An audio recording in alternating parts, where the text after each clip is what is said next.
السلام علیکم ورحمۃ اللہ وبرکاتہ۔ نحمدہ ونصلی علی رسولہ الکریم، اما بعد فاعوذ باللہ من الشیطان الرجیم، بسم اللہ الرحمن الرحیم۔ رب اشرح لی صدری ویسر لی امری واحلل عقدۃ من لسانی یفقہوا قولی واجعل لی وزیرا من اہلی رب زدنی علما اللہم فقہنا فی الدین اللہم انی اسالک علما نافعا وعملا متقبلا ورزقا طیبا اللہم انفعنا بما علمتنا وعلمنا ما ینفعنا وزدنا علما رب یسر ولا تعسر وتمم بالخیر وبک نستعین آمین یا رب العالمین۔ ہمارا اطاعت کا سلسلہ ابھی شروع ہے، یعنی عبادت اور نیکی کے کاموں میں میانہ روی کا سلسلہ جاری ہے۔ حضرت ابو جعفر وہب بن عبداللہ سے روایت ہے کہ نبی اکرم صلی اللہ علیہ وسلم نے ارشاد فرمایا نے ہجرت کے بعد حضرت سلمان اور حضرت ابو دردہ رضی اللہ عنہ کے درمیان بھائی چارہ قائم فرما دیا تھا۔ سلمان ایک روز اپنی اسلامی بھائی ابو دردہ کے ملاقات کے لیے اس کے گھر گئے تو انہوں نے دیکھا کہ ان کی اہلیہ ام دردہ رضی اللہ تعالی عنہا میلے چالے کپڑے پہنے ہوئے تھی۔ انہوں نے پوچھا یہ تمہارا کیا حال ہے؟ انہوں نے جواب دیا تمہارا بھائی ابو دردہ کو دنیا کی کوئی حاجت ہی نہیں ہے۔ اتنے میں ابو دردہ بھی تشریف لے آئے اور انہوں نے اپنے بھائی سلمان کے لیے کھانا تیار کیا اور اس سے کہا کہ تم کھاؤ تو میرا تو روزہ ہے۔ انہوں نے فرمایا کہ میں تو اس وقت تک نہیں کھاؤں گا جب تک تم بھی میرے ساتھ نہیں کھاؤ گے۔ چانچہ انہوں نے بھی نفلی روزہ توڑ کر ان کے ساتھ کھایا۔ پھر جب رات ہوئی تو وہ نوافل پڑھنے لگے۔ سلمان نے ان سے کہا کہ ابھی سو جاؤ، چنانچہ وہ سو گئے۔ پھر تھوڑی دیر بعد وہ اٹھ کر نوافل پڑھنے لگے۔ سلمان نے انہیں پھر روک دیا اور کہا سو جاؤ۔ جب رات کا آخری پہر ہوا تو سلمان نے ان سے کہا کہ اب اٹھ کر قیام کرو، چنانچہ دونوں نے اکٹھے نوافل پڑھے۔ پھر سلمان نے ابو دردہ سے کہا یقیناً تمہارے رب کا تم پر حق ہے اور تمہارے اپنے نفس کا بھی تم پر حق ہے اور تمہارے گھر والوں یعنی بیوی بچوں کا بھی تم پر حق ہے، اس لیے ہر صاحب حق کو اس کا حق دو۔ پھر وہ ابو دردہ نبی کرم صلی اللہ علیہ وسلم کی خدمت میں حاضر ہوئے اور یہ سارا واقعہ آپ کو سنایا تو آپ صلی اللہ علیہ وسلم نے نبی کریم صلی اللہ علیہ وسلم نے فرمایا سلمان نے سچ کہا۔ حدیث بخاری۔ اس کا فوائد کیا ہے؟ نمبر ون رات کو اٹھ کر قیام کرنا اگرچہ نہایت پسندیدہ عمل ہے، لیکن اگرچہ مطلوبہ حقوق کو نظر انداز کر کے ایسا کیا جائے تو یہ ناپسندیدہ قرار پائے گا۔ نمبر ٹو، قیام اللیل یعنی تہجد کا صحیح وقت رات کا آخری تیسرا حصہ ہے تاکہ انسان رات کے پہلی دو حصوں میں آرام اور حقوق زوجیت وغیرہ ادا کر لے۔ نمبر تھری، نفلی روزہ توڑنا جائز ہے، اس سے قضا ضروری نہیں۔ نمبر فور، دین کی بنیاد پر بھائی چارہ قائم کرنا اور پھر ایک دوسرے سے میل ملاقات کے لیے گھر پر آنا جانا جائز ہے۔ نمبر فائیو، ایک دوسرے کے صحیح رہنمائی کرنا ضروری ہے۔ نمبر سکس، بے وقت ضروری اجنبی عورت سے بات کرنا جائز ہے اور یہ ان لوگوں کے لیے خلاف دلیل ہے جو کہتے ہیں کہ عورت کی آواز بھی پردہ ہے۔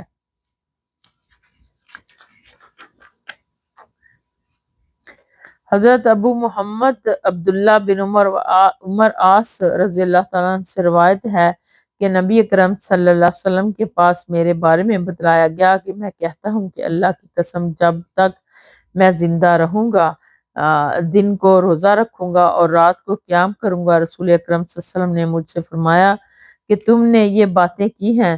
میں نے آپ سے کہا کہ میرے ماں باپ آپ پر قربان ہوں، یقیناً یہ باتیں میں نے کی ہیں۔ آپ صلی اللہ علیہ وسلم نے ارشاد فرمایا کہ تم ان کی طاقت نہیں رکھو گے، اس لیے کہ تم روزہ رکھو بھی اور کبھی چھوڑ بھی دو۔ اسی طرح رات کا کچھ حصہ سو جاؤ اور کچھ حصہ قیام کرو اور مہینے میں 3 روزے رکھ لیا کرو، اس لیے کہ ہر نیکی کا اجر 10 گنا ہے۔ تمہارا یہ عمل ہمیشہ روزہ رکھنے کی مثل ہو جائے گا۔ میں نے کہا میں اس سے زیادہ کرنے کی طاقت رکھتا ہوں۔ آپ صلی اللہ علیہ وسلم نے فرمایا تم ایک دن روزہ رکھا کرو روزہ رکھا کرو اور وہ 2 دن چھوڑنے روزے کا ناغہ کیا کرو۔ میں نے کہا میں اس سے زیادہ کی طاقت رکھتا ہوں۔ آپ صلی اللہ علیہ وسلم نے فرمایا ایک دن روزہ رکھو اور ایک دن چھوڑ دو۔ یہ حضرت داؤد علیہ السلام کا روزہ ہے اور یہ روزوں میں سب سے معتدل اور مناسب طریقہ ہے۔ ایک اور روایت میں ہے کہ یہ سب سے افضل روزہ ہے۔ میں نے کہا میں اس سے زیادہ طاقت رکھتا ہوں، لیکن رسول اللہ صلی اللہ علیہ وسلم نے فرمایا اس سے زیادہ فضیلت والا کوئی طریقہ نہیں ہے۔ حضرت عبداللہ بن عمر وراوی حدیث بیان کرتے ہیں، حضرت عبداللہ بن عمر راوی حدیث بیان کرتے ہیں کہ بڑھاپے میں مجھے احساس ہوا کہ اگر میں ہر مہینے وہ 3 روزے رکھنا قبول کر لیتا جن کے متعلق رسول اکرم صلی اللہ علیہ وسلم نے فرمایا تھا تو مجھے اپنے اہل و عیال اور مال سے زیادہ محبوب ہوتا۔ ایک اور روایت میں ہے کہ نبی کریم صلی اللہ علیہ وسلم نے ارشاد فرمایا کہ مجھے یہ نہیں بتلایا گیا کہ تم 2 دن روزے رکھتے ہو اور رات کو نوافل پڑھتے ہو۔ میں نے کہا بالکل صحیح ہے، اللہ کے رسول آپ صلی اللہ علیہ وسلم نے فرمایا کہ ایسا نہ کرو، تم روزہ رکھو بھی اور کبھی چھوڑ بھی دو، اور اسی طرح رات کا کچھ حصہ سو جاؤ اور کچھ حصہ قیام کرو، اسی لیے کہ تمہارے جسم کا بھی تم پر حق ہے، تمہاری آنکھوں کا بھی تم پر حق ہے، تمہاری بیوی کا بھی تم پر حق ہے، اور تمہارے مہمان اور ملاقاتی کا بھی تم پر حق ہے۔ تمہارے لیے یہ کافی ہے کہ ہر مہینے میں 3 دن روزے رکھ لیا کرو، اور بے شک تمہارے لیے ہر نیکی کا اجر 10 گنا ہے، اسی طرح 3 دن کے روزے 30 روزوں کے برابر ہیں۔ بلا شبہ تمہارا یہ عمل ہمیشہ روزہ رکھنے کی طرح ہو جائے گا، لیکن آپ کے اس مشورے کے مقابلے میں نے سختی کو پسند کیا تو مجھ پر سختی کر دی گئی۔ میں نے کہا اللہ کے رسول صلی اللہ علیہ وسلم میں اپنے اندر کافی قوت پاتا ہوں۔ آپ صلی اللہ علیہ وسلم نے فرمایا کہ تم اللہ کے پیغمبر حضرت داؤد علیہ السلام کی مثل روزے رکھو اور اس پر اضافہ نہ کرو۔ میں نے پوچھا کہ داؤد علیہ السلام کا روزہ کس طرح کا تھا؟ آپ صلی اللہ علیہ وسلم نے فرمایا کہ نصف زیادہ زمانہ، یعنی ایک دن روزہ رکھنا اور ایک دن ناغہ کرنا۔ چنانچہ حضرت عبداللہ بن عمر بوڑھے ہونے کے بعد فرمایا کرتے تھے کہ ہائے کاش میں نے رسول اللہ صلی اللہ علیہ وسلم کی رخصت قبول کر لی ہوتی۔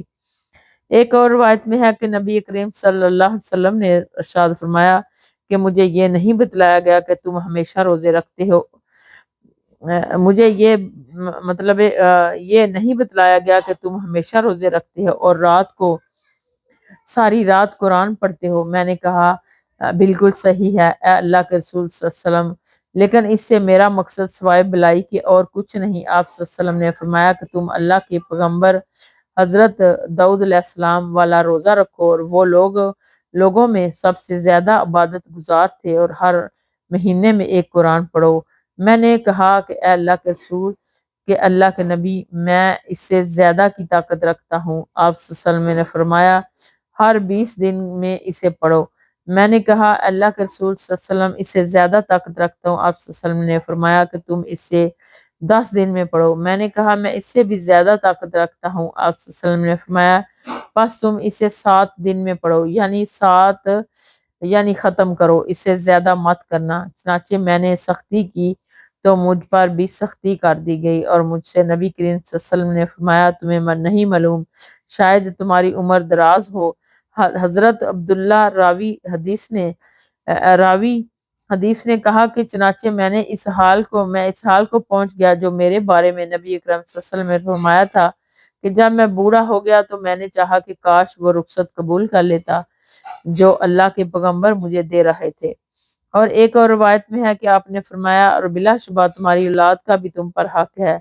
ایک اور روایت میں ہے کہ آپ نے فرمایا کہ اس کا روزہ نہیں جس نے ہمیشہ روزہ رکھا۔ 3 مرتبہ آپ نے یہ ارشاد فرمایا۔ ایک اور روایت میں ہے کہ اللہ تعالیٰ کو سب سے زیادہ محبوب روزہ حضرت داؤد علیہ السلام کا روزہ ہے، اور سب سے زیادہ محبوب نماز اللہ کے نزدیک داؤد علیہ السلام کی نماز ہے۔ وہ آدھی رات سوتے اور اس کا تیسرا حصہ نماز پڑھتے اور پھر اس کے چھٹے حصے میں آرام فرماتے، اور وہ ایک دن روزہ رکھتے تھے اور ایک دن روزہ نہ رکھتے، اور جب دشمن سے ان کی مٹ بھیڑ ہوتی تو بھاگتے نہیں۔ ایک اور روایت میں ہے کہ حضرت عبداللہ بن عمر رضی اللہ تعالیٰ عنہ فرماتے ہیں کہ میرے باپ نے میرا نکاح ایک خاندانی عورت سے کروا دیا، اور وہ اپنی بہو کا بہت خیال رکھتے تھے، یعنی اپنے بیٹے کی بیوی کا۔